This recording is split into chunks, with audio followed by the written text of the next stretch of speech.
This is John Polaroy. I'm coming from Tokyo, Japan, and it seems like the Joker is controversial, getting a lot more heat, more than ever. Back in the day, when the Joker movie came out, when I was in college or whatever, there was just a good movie, and no one said anything.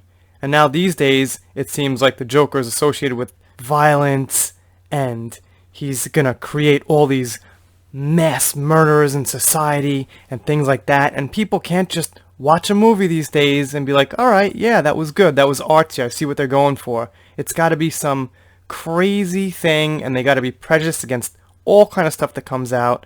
I'm covering Data Eraser again. But by the way, Data Eraser will be linked in this description always, because I think a lot of us go to him, for information, stuff like that. So yeah, real cool account. If you haven't checked it out on Twitter, definitely do so. Let's get into it here. And this girl is kind of, well, in my opinion, paranoid, you could say. Paranoid. So I can't make this text any bigger. Just gonna read it right now. Okay, I pinpointed exactly what it is that bothers me about a Joker movie. I don't want to watch a movie that shows us the trauma that drove the Joker insane. I don't want to watch a well-intentioned but unstable man get bullied until he turns into a mass murderer. I don't want to watch a man get rejected by women as an excuse for his future of domestic abuse. I don't want to have sympathy for a man best known for his robbery, murder, and arguable rape shoved down my throat for 2 hours. Do you see what I'm getting at? I don't know if there's ever a good time for a movie that paints a mass murderer as a logical conclusion of a society isolated, debatably neurodivergent white man being failed by the system, but I feel as though it is not fucking it. I don't want to see a movie that idolizes the Joker when there are plenty of easily armed fuckboys who already think he has the right idea without adding tragic backstory to elicit sympathy. I also don't want their narrative line to be drawn between mental illness and mass murder, as is often done in modern eras to Batman villains, and as is so common with the Joker in particular. I don't want it to get highlighted and underlined in Sharpie as well. God, I'm sick of the Joker. But here's a kicker. Apparently, Heather here said this in September 13th. Ironically, when I was saying, it was more of a normal time. Okay, I don't know why it says workout. You can't spell slaughter workout laughter. But her little meme here says, no matter the face, you can't spell slaughter without laughter. So she was for the Joker at that time. Then she says, the Joker will always hold a special place in my heart, especially Death in the Family, unless times change and I become a social justice warrior and go with that narrative. And then if that happens, then if the Joker comes out, I'll say bad things. It's controversial. It's bad. I'll throw in my own spin. Painting of the Joker I did a few years back. To speak for myself.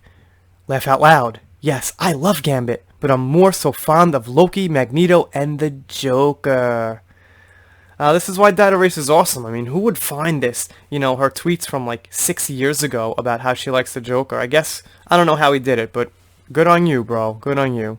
And yeah, that's another thing, is that it seems like a lot of people change with the times. Now, there's some controversy going on, little infighting, I think, in the community. I'm going to get into that possibly. Maybe no big deal. I think everything's, pretty cool all around.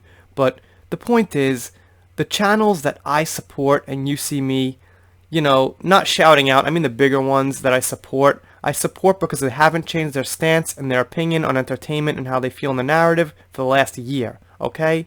So if channels want super chats and they want to start a business and sell t-shirts, I don't give a flying FUCK. That's awesome. Good for them. It's when a channel changes their narrative that they're putting out in the public that I don't like. So as long as you're still sticking with your original narrative and you're being honest and you're not changing your mind, well, you could change your mind, but I'm saying, if you're just being honest totally 100%, you probably won't change your mind, because like me, myself, I'm not going to just be like one day, yeah, I kind of like identity politics now. I changed my mind, guys. What do you think of the channel?